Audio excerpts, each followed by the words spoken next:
جتنا یہ امپورٹنٹ ہے پاکستان جیسے ممالک کے لیے اس پہ کافی زیادہ بات ہونی چاہیے، اور یہ ہے اربن پلاننگ کا ایشو، کیونکہ ہم دیکھ رہے ہیں کہ تمام ہمارے بڑے شہر اس وقت ٹریفک کنجیشن کا سامنا کر رہے ہیں، اسموگ کا سامنا کر رہے ہیں. یہ تمام وہ چیزیں ہیں جو اربن پلاننگ کے تحت کسی نہ کسی لیول پر ریزالو کی جا سکتی ہیں.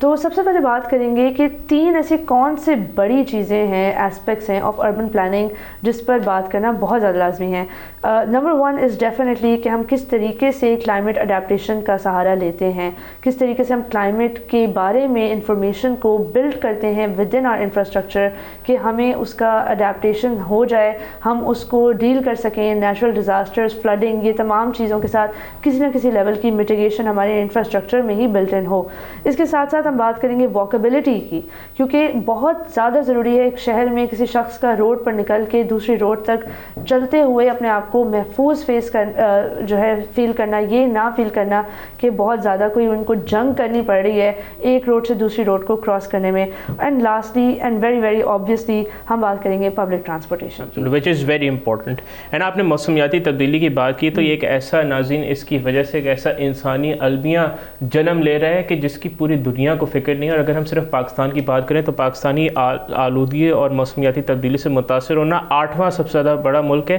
اور ایک حالیہ رپورٹ آئی کہ پاکستان میں ہر سال